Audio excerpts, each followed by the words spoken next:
Assalamualaikum warahmatullahi wabarakatuh. Sobahul khair, bagaimana nih kabarnya anandaku semuanya? Semoga kita selalu sehat walafiat dan dijauhkan oleh Allah Subhanahu wa Ta'ala dari berbagai macam penyakit dan mara bahaya apapun. Amin. Bagaimana? Sudah siap untuk mengikuti pelajaran pada pagi hari ini? Mudah-mudahan ananda sudah mandi, salat duha, dan juga merujaah ayat suci Al-Quran ya. Oke, pada pertemuan minggu yang lalu kita sudah belajar tentang praktik ibadah sholat. Sholat memiliki pengertian yaitu doa. Menurut syariah, sholat adalah ibadah yang terdiri atas ucapan-ucapan dan perbuatan-perbuatan tertentu yang dimulai dengan mengangkat tangan membaca takbiratul ihram dan diakhiri dengan salam dengan syarat-syarat dan ketentuan tertentu. Nah, pada pertemuan pada pagi hari ini kita akan melanjutkan materi yaitu kisah keteladanan Nabi Yusuf alaihi salam. Dengan mempelajari kisah keteladanan Nabi Yusuf alaihi salam, diharapkan ananda dapat mengerti dan memahami kisah keteladanan Nabi Yusuf dan dapat mencontoh sifat-sifat yang dimiliki Nabi Yusuf dalam kehidupan sehari-hari. Oke, sebelum kita mulai pembelajaran pada pagi hari ini, mari bersama-sama kita membaca doa terlebih dahulu. Berdoa dimulai. Raditu billahi rabba wa bil islami dina wa bi muhammadin nabiyya wa rasula rabbi zidni ilma warzuqni fahma amin ya rabbal alamin. Oke, yuk langsung saja simak videonya berikut ini. Kisah keteladanan Nabi Yusuf alaihissalam. Kisah Nabi Yusuf termaktub dalam Al-Quran surat Yusuf, menceritakan tentang Nabi Yusuf yang merupakan anak Nabi Yakub. Parasnya yang tampan membuat saudara-saudaranya menjadi iri. Apalagi Nabi Yusuf merupakan anak kesayangan Nabi Yakub. Suatu malam, Nabi Yusuf bermimpi melihat 11 bintang, bulan, dan matahari bersujud kepadanya. Ketika Nabi Yusuf menceritakan mimpinya tersebut kepada ayahnya, Nabi Yakub menyuruh Yusuf untuk tidak menceritakan mimpi tersebut kepada siapapun. Nabi Yakub mengatakan, arti mimpi itu ialah bahwa suatu hari Yusuf akan menjadi orang besar dan semua anggota keluarga, termasuk ayah, ibu, dan ke-11 saudaranya akan tunduk hormat kepadanya. Akan tetapi, kecemburuan saudara-saudara Nabi Yusuf tidak bisa lagi terbendung, hingga mereka membuat rencana untuk melenyapkan Yusuf selama-lamanya. Dengan dalih mengajak pergi mengembala, Nabi Yusuf dibuang ke sumur oleh saudara-saudaranya. Kemudian, saudara-saudara Yusuf pulang dan menyampaikan pada Nabi Yakub bahwa Nabi Yusuf tewas dimakan serigala. Nabi Yakub sangat berduka karena kehilangan Yusuf.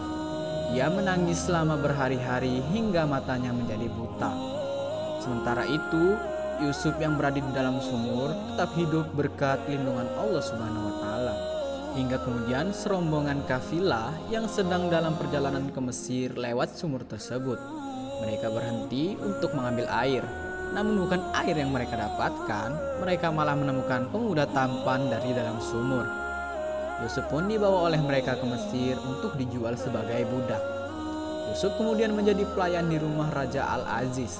Bertahun-tahun kemudian, Yusuf tumbuh menjadi lelaki yang amat tampan. Hingga istri Raja Al-Aziz yang bernama Zulaika merasa tertarik dan berusaha menggoda Yusuf. Akan tetapi, Yusuf bergeming dan tidak meladeni godaan Zulaika. Hingga akhirnya, Zulaika marah dan memfitnah Yusuf hingga dia dimasukkan ke dalam penjara. Nabi Yusuf terus bersabar menjalani hidup di dalam penjara. Suatu hari, Raja Mesir bermimpi melihat 7 ekor sapi gemuk dimakan oleh 7 sapi kurus, dan 7 bulir gandum yang hijau dan 7 bulir gandum yang kering. Sang raja meminta para ahli nujum menafsirkan mimpinya, namun tak ada seorang pun yang bisa. Hingga kemudian seorang budak yang pernah menjadi teman satu sel Nabi Yusuf di penjara mengatakan pada raja bahwa Yusuf pandai menafsir mimpi. Raja Mesir meminta Yusuf untuk menafsirkan mimpinya. Nabi Yusuf pun berkata bahwa negeri Mesir akan mengalami 7 kali masa subur dan 7 kali masa paceklik. Dan disarankan agar raja menyimpan bahan makanan selama masa subur untuk menghadapi masa paceklik yang akan datang.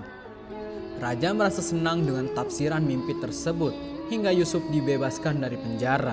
Dan ketika tafsir mimpi tersebut menjadi nyata, Nabi Yusuf diberi tugas untuk mengelola bahan pangan yang akan disimpan selama masa subur dan juga distribusi bahan makanan tersebut selama masa paceklik. Ketika masa kemarau panjang tiba, seluruh wilayah Mesir terkena dampaknya, termasuk perkampungan di mana keluarga Yusuf berada.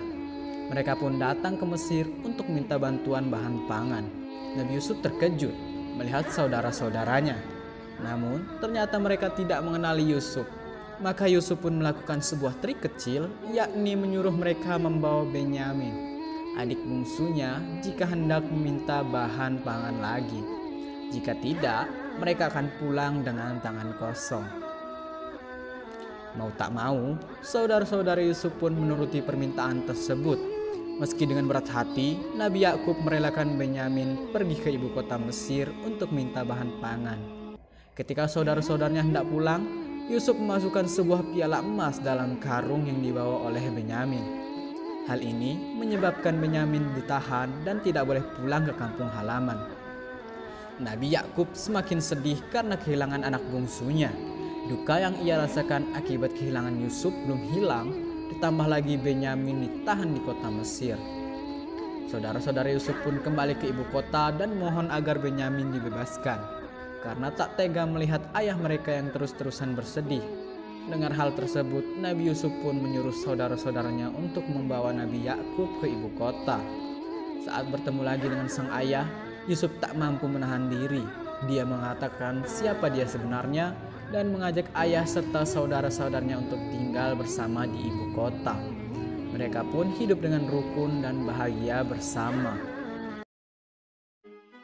Nah, itulah kisah dari keteladanan Nabi Yusuf alaihissalam. Sifat yang dapat kita contoh dalam kehidupan sehari-hari yaitu Nabi Yusuf tidak memiliki dendam sama sekali kepada para saudaranya yang dulu pernah mencelakainya dan membuangnya ke dalam sumur.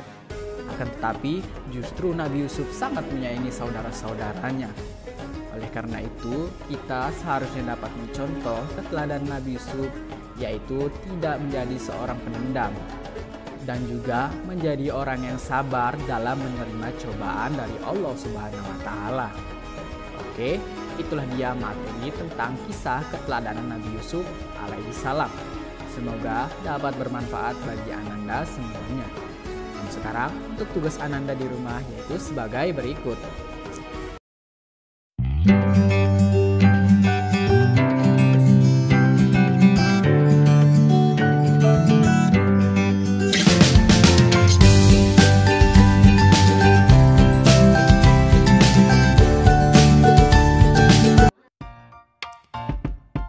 Oke, itulah materi pembelajaran kita pada pertemuan kali ini. Semoga dapat bermanfaat dan Ananda dapat memahami materi tersebut.